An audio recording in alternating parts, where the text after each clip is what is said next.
सभी साथियों को नमस्कार। मैंने आज एक बात देखी है कि आज अंकुल रजक भैया हैं जो उमरिया के, वो अकेले आज गए। उनके साथ जो 10 लड़के जाने थे, जो उन्होंने बोला था कि हम आपके साथ चलेंगे, वो लड़के उनके साथ ज्ञापन देने नहीं गए। मैं कैसे कह सकता हूँ कि आपकी पदवृद्धि हो जाएगी, आपके 51,000 हो जाएंगे सिर्फ कमेंट करने से, सिर्फ ये करने से कि तुम साथ दोगे कि नहीं, तुमने अभी तक साथ दिया, संघर्ष किया, धन्यवाद, थैंक यू। सिर्फ ये करने से कुछ नहीं होता। जब तक आप खुद नहीं आओगे, प्रत्यक्ष रूप से खुद नहीं आओगे आगे, तब तक कुछ नहीं हो सकता। और ये मूवमेंट ऐसा है कि विभाग प्रक्रिया जल्दी ख़त्म करके, कैसे भी उल्टी सीधी करके वो जल्दी जल्दी निपटा रहा है। उसको मतलब नहीं है कि अच्छी तरीके से प्रोसेस हो, पद वृद्धि हो, उसको वो खुद नहीं चाह रहा, तो वो अपनी मनमानी कर रहा है।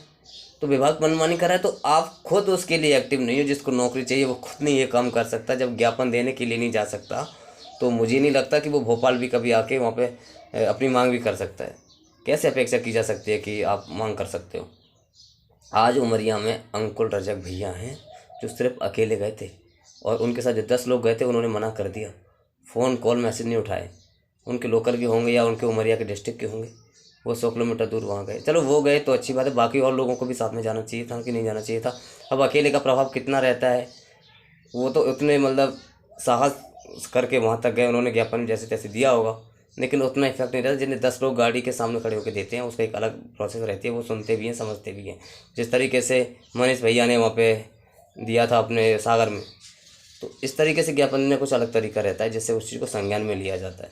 अब कुछ लोग जा नहीं रहे हैं, ज्ञापन देने तक नहीं जा रहे। आप बातें कमेंटों में और वैसे ऐसे करते हैं कि जैसे इनके अंदर बहुत साहस हो।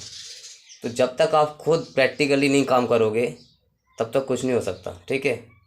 तो सभी लोग एक्टिव रहें, और अगर हक चाहते हैं कि हमें हक मिले, हमारी जॉब हो, तो आपको खुद प्रैक्टिकली काम करना पड़ेगा, ठीक है। अभी इन विसंगतियों को देख के मैं मतलब इतना मुझे मतलब बहुत ज़्यादा वो हो रहा है कि यार ऐसे कैसे इन्होंने ये सूची जारी कर दी है, जिसमें ना तो ये पता है कि डीपीआई के कितने पद हैं इसमें, कितनी इसमें वेटिंग आई है, और ट्रैवल के पद हैं कि नहीं है, कुछ नहीं उसमें मेंशन है। सब ऐसे दे दिया है। वो कोई कह रहा है कि ट्रैवल के पद हैं, कोई कह रहा है उसमें ट्रैवल के पद नहीं है। आज मैंने विभाग में भी एक अपने दोस्त को भेजा, तो वो कह रहे थे कि उन्होंने कोई जवाब ही नहीं दिया। जब तक यूनिटी से लोग वहाँ पे नहीं जाएंगे, ज़्यादा संख्या में नहीं रहेंगे, जब तक उनके कोई जवाब नहीं होता। उनके पास जो जवाब देने के लिए ना, आकर्षित करने के लिए हमें संख्या चाहिए होती है, जिनको नौकरी चाहिए। तो सभी लोग अगर चाहते हैं कि मेरी जॉब हो, तो एक बार वर्ग 1-2 की तरह जो डीपीआई के सामने बैठे हुए हैं वैसा करो, विसंगतियों को दूर करवाओ, ये विसंगतियाँ दूर करवाओ, पद वृद्धि करवाओ। यही मौका है। बाद में कमेंट करने, रोने से और ये फालतू इमोजी डालने से कुछ नहीं होगा। इमोजी नहीं, कोई नहीं इसको फोकस नहीं करता। जब वो समझते हैं, जब आप खुद नहीं आए, अपने लिए नहीं आए, तो दूसरे का इसमें क्या दोष है। आप खुद को ही आना पड़ेगा। मैं सभी को ये लास्ट बार क्या, मैं बहुत बार कह चुका हूँ और कह भी रहा हूँ कि जब तक आप प्रत्यक्ष रूप से वहाँ नहीं आओगे, अपनी मांग नहीं करोगे, तब तक विसंगतियाँ होती रहेंगी, उलझा के रखा जाएगा, वैकेंसी को खाया जाएगा। प्रथम काउंसिल के इतने पद थे, पता नहीं कहाँ गए पद, वो सब पता नहीं कहाँ गुम कर दिए। 364 ओनली वेटिंग क्लियर हुई है, बाकी के पद कहाँ गए। 700 तो पहले ही सुन रहे थे, बाकी ट्रैवल के इससे ज़्यादा ही होंगे, ट्रैवल के 700 से ज़्यादा ट्रैवल के होंगे, वो पद का नहीं पता।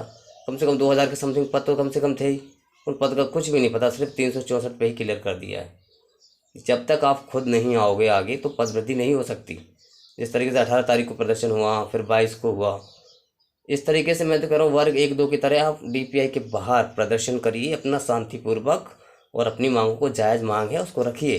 जब तक आप खुद नहीं आओगे कुछ नहीं हो सकता। सिर्फ अपने रोने वाली इमोजी या होपलेस, निराश, ये कोई मायने नहीं रखते, ठीक है। पीछे का संघर्ष आदमी नहीं देखता, आदमी देखता है सफलता, कि आदमी रिजल्ट देखता है कि आप कितने सफल हो।